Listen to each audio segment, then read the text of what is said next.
Okay, so the first example is this dapper kind of Guy Fawkes character. Really interesting concept, loads of practice to be had on the sculpting of the clothing. Could be a good opportunity to practice some Marvelous Designer as well. So in terms of the sculpt and the folds, I'd say that maybe you've started to simulate or practice sculpting on those clothes. Now, sometimes what happens is it deviates quite far from the original concept. So if you look at this concept, this guy is very flamboyant, like a Guy Fawkes character, really big feathers, sort of like big ruffles and a cape and eccentric colors. I think looking at it straight away, I can't see the original concept inside of the sculpt. Now, if you think about this character, he's very flamboyant and it's represented in his clothes. Everything's very broad, even to the extent of his folds in his clothes. These are very, very large and eccentric. So you want to replicate that in your sculpt, especially if we look at the face. He's basically got some sharp facial features, a tight brow, and basically a curving hat that goes in these directions, big feathers that are coming off. So you want to translate that back over to your sculpt. So looking at the face, I think there should be improvements done with the nose,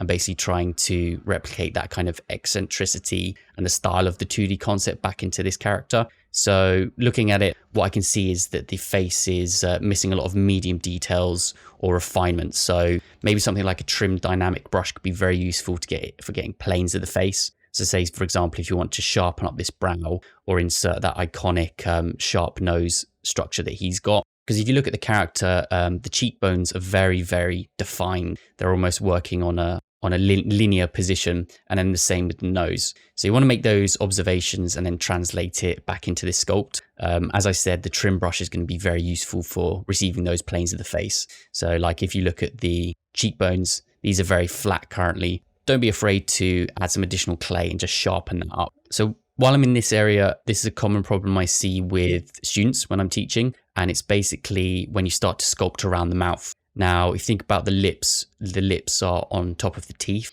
and so they actually do have a lot of volume. So if you're being a little bit too timid with the sculpting, sometimes the lips can come across very thin. So usually how I explain this to students is, if you get the concept of a flat plane and a cylinder. Now, if you were going to try and sculpt some lips on a flat plane, from the front, it would probably look okay. So you'd be able to get the structure. But then when you start to add some bulk to it, you'll see that it comes across very flat. So it's hard to get some actual volume out of this.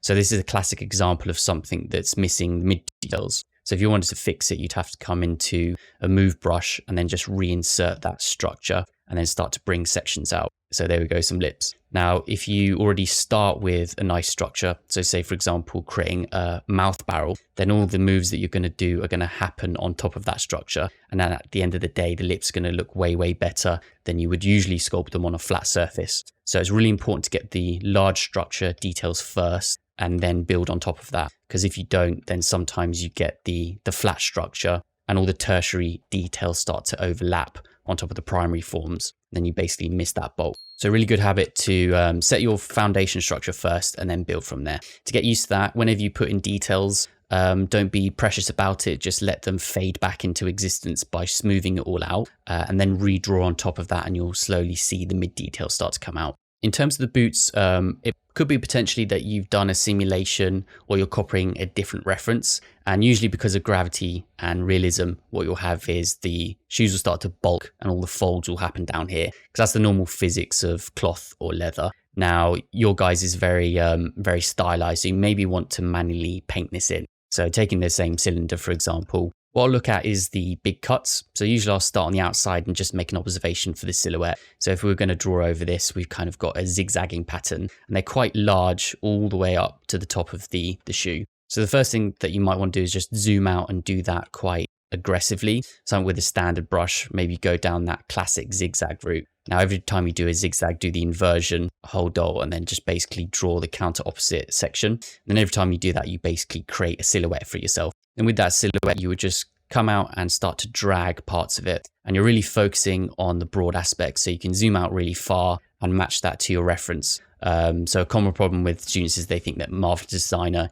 is sort of like the top industry standard for everything. It's really not true. Basically, very rarely would I use it unless it's a super realistic character. Sometimes it's easier just to sculpt things. So once you've got the main silhouettes and the character and the feeling for the character. Like this is very, very suave and eccentric. So all these sculpts are going to be quite bold. Once you've got that shape, then you can come in and resculpt it. So it shouldn't take too long, probably a lot quicker than actually simulating it. And then because it's stylized, you potentially want to pinch some of those folds. So just go counter opposite to the fold and then start to pinch them. And even though I haven't spent much time on here, you can see how the original concept's starting to come forth a bit. And then to sharpen it up, you just get a standard brush, no crazy cloth brushes, and go over it very thinly and then start to fade it back in. So your main goal is trying to match that reference. So overall, I think it's a really good techniques application. Potentially this shoulder is escaping the body quite a bit. So you just want to tuck this back in and reduce the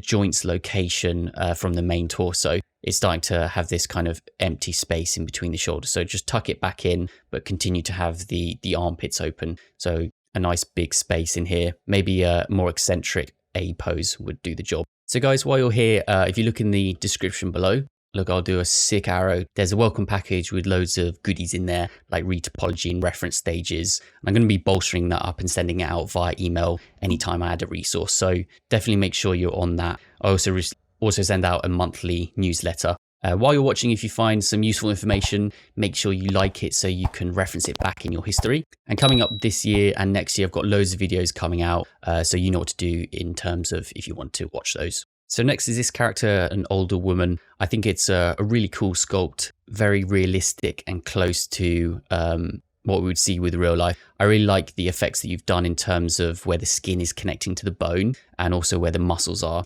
So this is for anyone who's learning. Really make an observation where skin is pinned onto the facial structures. So depending on how the face moves, you'll always have very specific pinching in locations. That's because the skin's attached to muscles and the muscles are attached in a way via tendons to the skull. So they all interact in an interesting way. Now with older characters, it can get quite cool because those tendinous structures start to relax a little bit. So whenever you do an older character, it's a really fun project to see how the degradation of those muscles happen. So I think you've interpreted this really well. It's nice to see that I can see the underlying bone structure, and I can also see where the muscle and the skin is starting to thin and sag due to gravity over time. Something that I saw initially was the ear. So I don't think a reference was provided, but the ear is looking slightly strange. Now, everyone has loads of different shapes of ear, so it could be that you're trying to match it identically to the person, but I would just double check to make sure that that's all correct. I don't think I've ever seen an ear like that, to be honest. Now, in terms of skin surfacing, it's hard to see depending if this has been put into a JPEG, but you might be losing a little bit of skin resolution. So instead of the skin alpha coming out, I can see that it's getting slightly pixelated. So you might want to look into displacements or just put your alphas in something like Substance Designer or Mari or any of those sorts of softwares. I'd also like to know if this is targeted for a game or if you're doing portrait shot, and also what the size of the portrait shot is going to be and what you're going to be rendering it in. So that's going to be very important in terms of how you approach skin detailing. So if this is a sort of like a CG portrait shot, I'd say that the surface of the pores is quite noisy. So ideally you want the pores to be consistent across the face of the skin, and then where the flat surfaces of the skin are, you want those to rest nicely. Because right now it seems a bit chaotic. If I was going to draw the height map of the skin detail, I suspect it's looking something a little bit like that. So ideally with pores, obviously depending on the character, but the micro surface, you just want very small pitted areas. And that's going to be based on the clarity of your alpha and basically the levels that are within that. So I think you understand what that means. That might be a bit chaotic for newcomers, but just make sure that the alpha and the surface is very flat. If you want to fix it in the sculpt, potentially you can use a specific brush like Smooth Peaks and Valleys. That can be often useful. So what it will do is just going to smooth any of your peaks, and then you get to keep your pore structure. So having nice surface to rest is really important when it comes to the rendering and how many pixels are available on screen and how many pixels are available in the texture. So the only way you can really work this out is by doing final renders like you have done here, and then seeing if the effect is nice. But let's say, for example, you're going in for a closer eye shot or a forehead shot. This won't read necessarily as you might want it to be, but from a distance it seems that your mid values in your microstructures are working well because it looks nice and realistic. So just an assessment of what sort of shots you want to go for. Maybe you can comment that in your forum post. I think the eyes have come out really cool. I don't know what sort of effect you're using or what it's rendered in, but they're starting to look quite realistic if I just look at that section. And it's nice to see that you've put that little highlight in. That often sells an eye. If you get some sort of HDR or reflectance in the eye, that makes it look very realistic. In terms of the texturing, you might be just doing some render practices here, but I'd like to see some more variance in the skin tonality, especially if it's an old character. Chances are over time they've had sun damage, they've had spots in all places over tens of years, and they've sort of faded back into their skin. So there's going to be lots of damage here, and maybe a variance in certain areas, like the ears would be red, and the classic zones that you see that everyone references, the blue zones, etc., etc. So I think just more color variance and damage in your layers will make this skin come out a lot nicer. It could be that they are there already, but they're too small. I would just like to see a broader color range, basically. And in terms of the render, it's unclear currently, but if I zoom in really close, you might not be working with subsurface scattering, or the effect might be very faint. So in the shadows, I can see a slight gray, and that gives a CG effect. You can mostly see it around the ears. It looks very hard and stone-like. So just insert some sort of like transmission or subsurface based on your renderer, if it's real time or Arnold or whatever. And when you do put in the subsurface, you'll have to obviously put some additional lights in to make that really pop out. So it'd be interesting to see what your lighting setup is, so we can give you some feedback for that as well. So down here might be the final theme that you're going for. It's got, to me, a very Voldemort green look. I know in those films there's a joke about them turning very green over time. So maybe that's what you're going for. As I look at it, it could be from the color manipulation, but the white balance potentially of the eyes. The eye whites are starting to go a little bit blue, and it's basically losing a little bit of realism. So maybe put some more reds in there, especially for the old character, and adjust the colors. So I don't know if you're doing that in post or if it's going to be actually physically applied to the character. Overall, really cool character. As I said, I love doing old characters because there's so much to work from, and every single one is very unique. So here we have a rogue character. Obviously the rogue full of leathers and very adjustable equipment for the way they move. So I think your representation is pretty good. As an art director, it's always nice to see someone who's really followed the concept to make sure that the proportions are correct. Because it's really important, when we go through that with a concept artist, there is a reason why things are a certain size and things are placed in particular locations. So when a 3D artist deviates a little bit too much from that 2D concept, it can be slightly frustrating, especially if they don't pre-warn it. But I think you've done a good interpretation here. I'll just double check and have another revision. To me, it looks like the knee is dropping slightly in comparison to the rest of the body. And if you look at the width of the calf in comparison to this character, it seems to be slightly large in comparison. So I think what's happening is that she's losing a little bit of her agility and slenderness depending on the thickness of the calves that are presented down here. Now, just as a little thing, whenever I see a buckle or a band, I really hate to have them perfectly straight. So right now it seems that you've drawn a squared mask or something and then extracted that out. So maybe just like adjust the angles from that so it looks a little bit natural. I think at this stage as well, I'd really like to see an interpretation of the face so it matches together. If we look into this character, she's got very defined features and tattoos and also makeup, so you might want to put that in already. Whereas I look at this, mate, you probably potentially haven't started too much on the face, but I'd like to see an increased likeness to really capture the character that the 2D concept artist did here. Something that I couldn't help but see, which is annoying me slightly, and it's not your fault, it's to do with the 2D concept, is basically the construction of the bow. Now, this overlapping string on top of the wood, for anyone who's fired a bow, this really wouldn't work. It would go all over the place. And basically, if you have the string on one side of the bow and not down the center, the arrow would basically curve off to the side instead of going straight. So it's these little things that maybe should have been rectified in the 2D concept stage, but I'll always recognize stuff like that. So up to you if you want to change that. Sometimes people don't care. The gamers don't care. They'll just see, oh, that looks cool. It's a cool shape and it's got some interesting metal on the end. We do break realism a bit, but usually when we're doing concepts and characters, I don't like to break physics or like physical realism, because that really hurts the thematics and how the character reads. So you just have to weigh those up, but an interesting topic when it comes to that. So in terms of your character moving forwards, I don't know, there's not too much face reference for you to work off there. I don't know if there's additional references, but something that's really useful is if you go onto Pinterest and just type in something like a female face, it will take a priority on models. Obviously, lots of people are putting models up. Pick a face structure that's very similar to your character. Maybe look for the model's name and then search that again into Google. So that's one of the benefits, is that you can find multiple angles from that one model and then interpret that back onto your character. So Pinterest is really useful for that. Google sometimes a bit annoying because it'll bring up stock photos, and that's not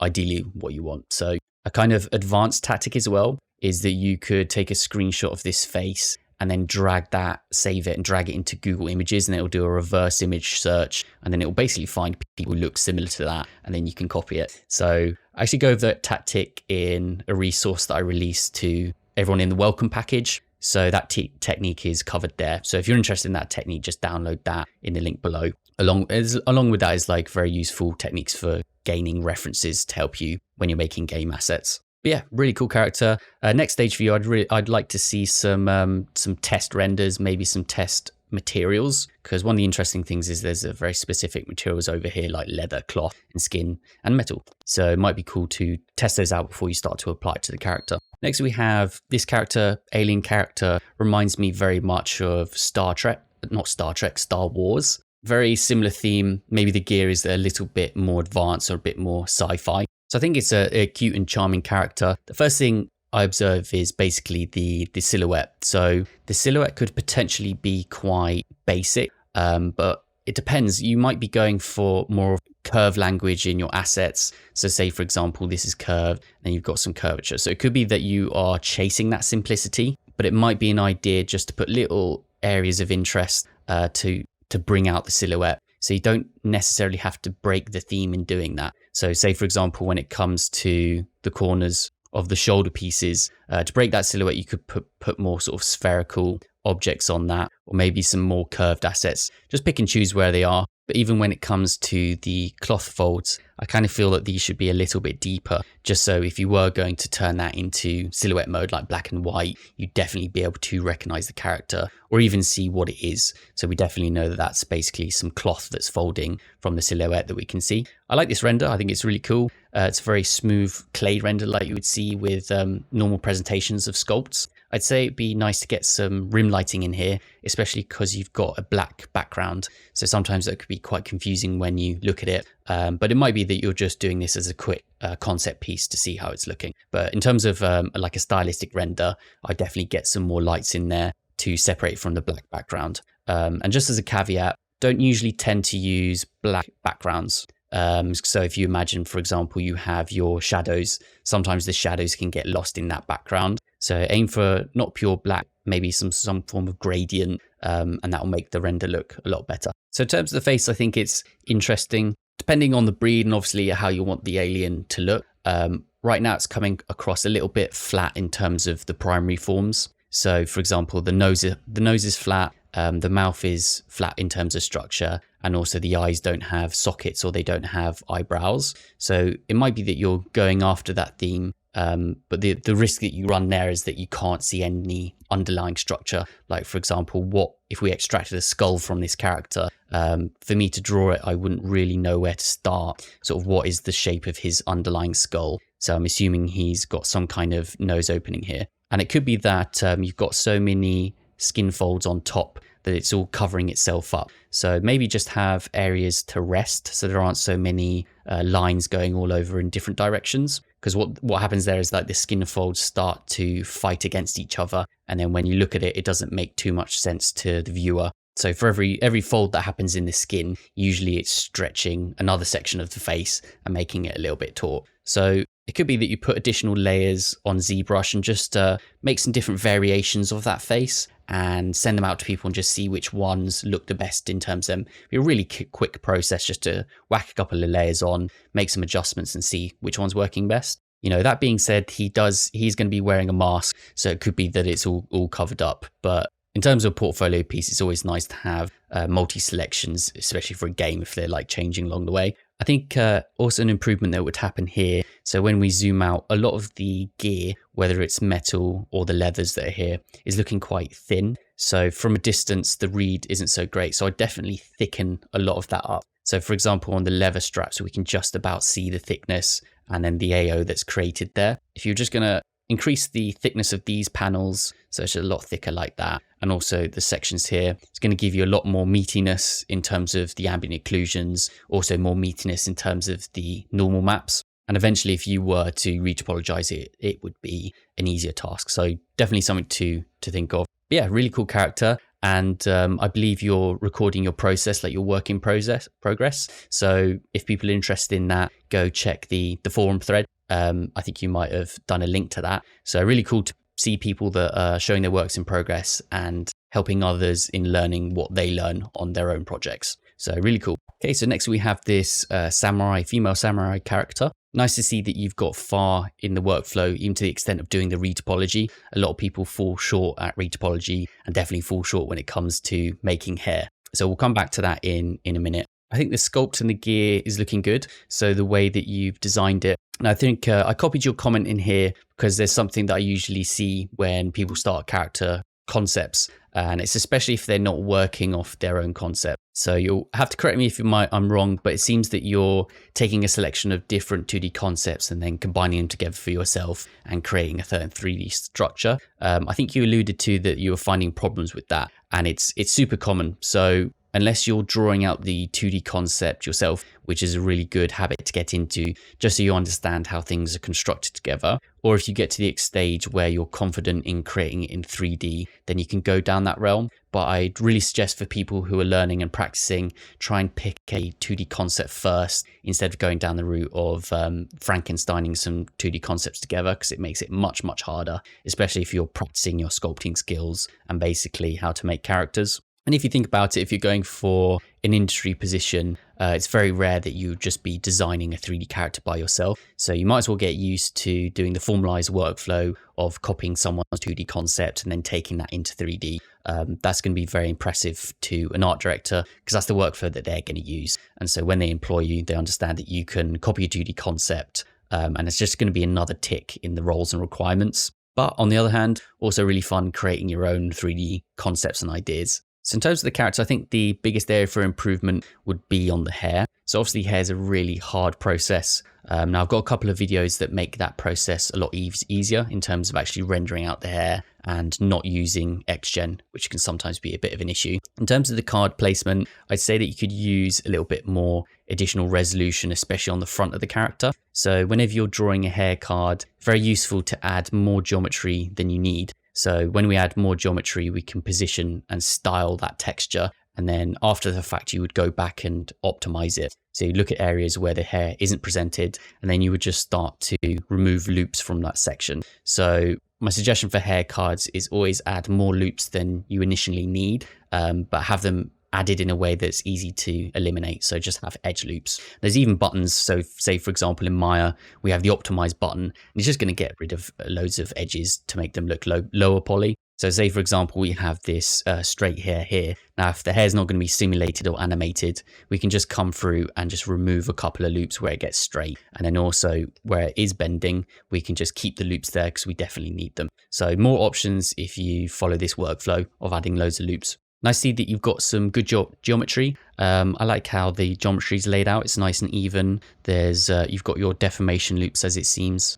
So everything's looking good here, and the poles are in the correct location. So if you guys are interested in retopology, I've released loads of retopology videos recently, and also a PDF, multiple PDFs, 3 PDFs that go over common problems, technical issues, cheat sheets, and those things. So again, go down to get the welcome package, and that will help you in your retopology processes. But yeah, super interested to see how this one comes out, especially with the colors that you're using depending on the different characters. Okay, here we have another charming concept, which is like a tree troll concept. So one of the first things I see is basically the composition of the character and where certain details and assets are. So I'm primarily thinking about the bottom of the character. So obviously we've got duplicated assets that go across here. Now, sometimes that can be visually annoying. So say, for example, we can come to one of the feet and maybe just mix this up so they don't have identical numbers of spears and stuff, or change the tree type. So maybe it's coming off to the side a bit and just gives a little bit more asymmetry.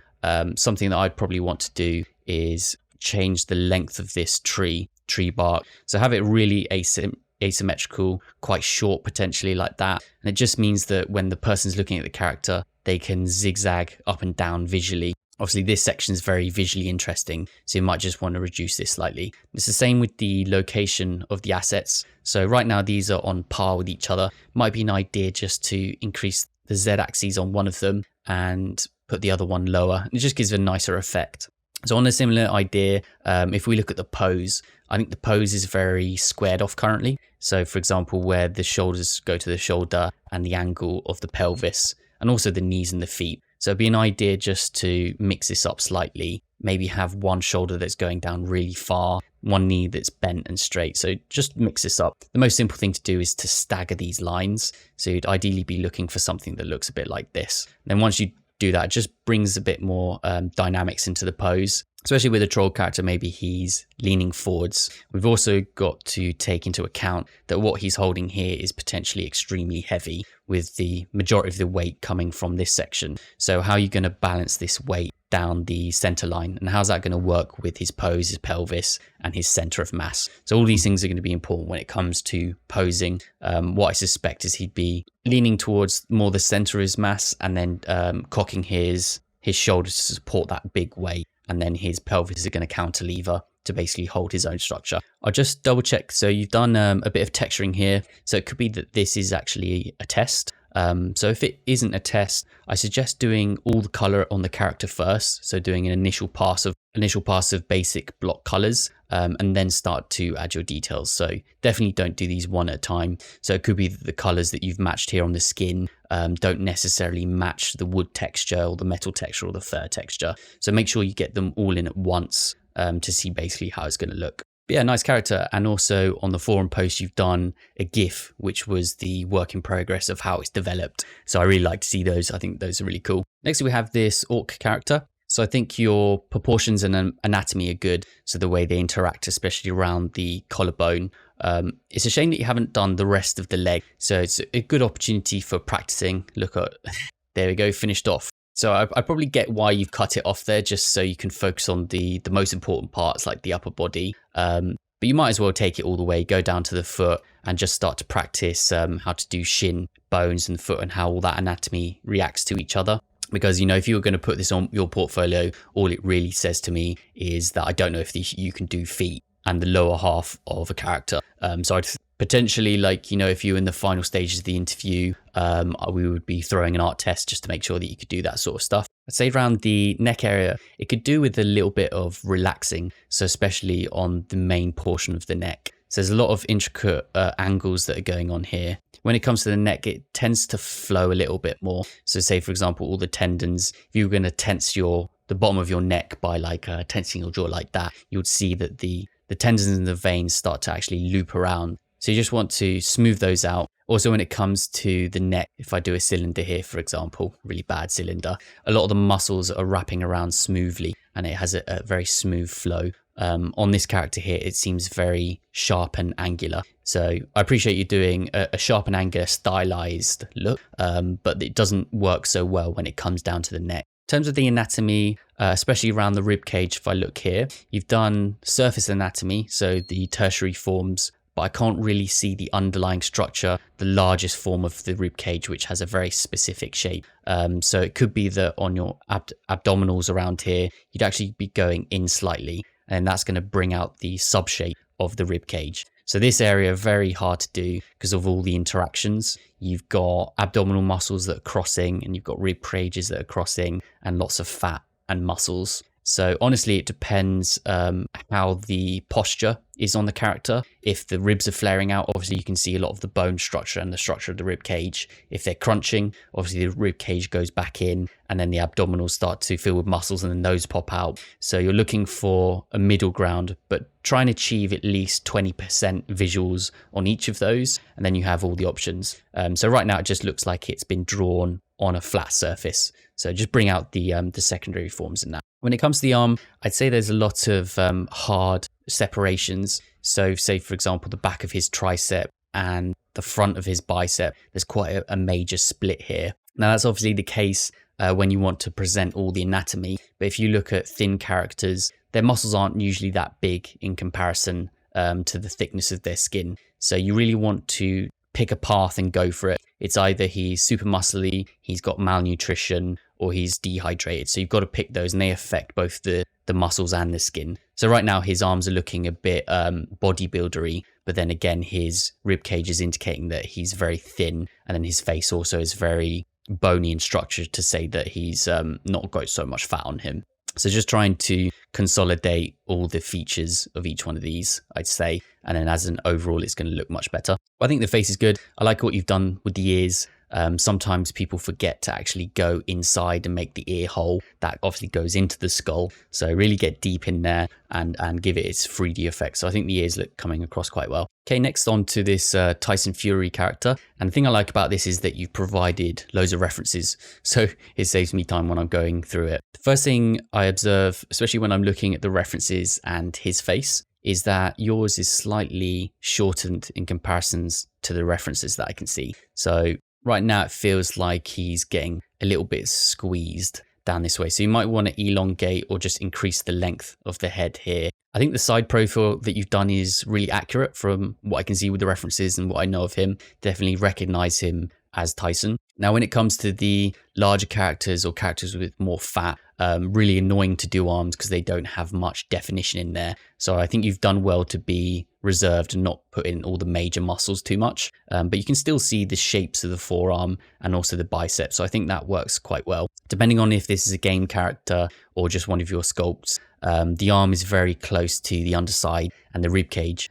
So what you're going to do is when you're dynameshing, those are going to fuse together. And if you were going to take this into a pose, it'd be very difficult to get that. So might be an idea to put him in a T pose and then, an A pose, and then put him back into this sort of characterful pose that he's doing. I think one area that's looking slightly strange is around the legs. So obviously he's tensing his muscles here. But if he was tensing his muscles, the display isn't so accurate. Obviously, everyone's fat builds up differently and the muscles pop out at different sections. But right now, he seems that he's standing relaxed. So it's unlikely that all these muscles would be poking out like that. Coming to the face, as I said, the side is looking really good. I'd say from the front, maybe the brows are looking a bit extended. Now, funnily enough, it could be that they have literally blown up in the references because he's getting hit by this guy, Dante. So literally, his face is going to inflame and inflate, and that could be throwing off your reference.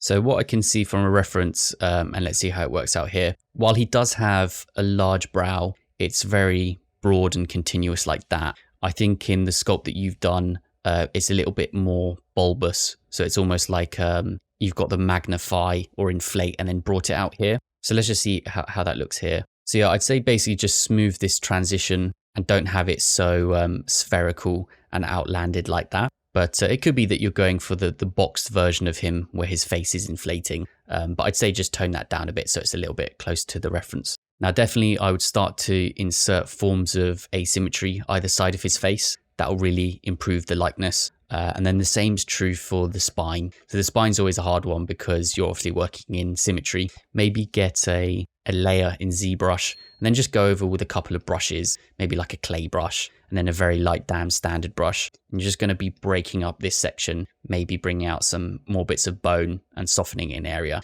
And then because you've done it in a layer, if you want to change the underlying anatomy, you can do that quite easy by hiding this layer, making the incisions and then reapplying your asymmetry layer. So maybe I'll make a video on that later, basically my process of how I put asymmetry into things like a game character and stuff. So yeah, really cool sculpt. So just putting in the asymmetry, don't force too much of the anatomy when you see it. And I'd like to see how this progresses when you've got the rest of the gear and the boxing stuff. Okay guys, so hopefully that helped. While you're here, definitely go into the 3D Mutiny channel and make your own work in progress and also comment on other people's. Best way of learning is also teaching and observing and implementing them into your own models and techniques.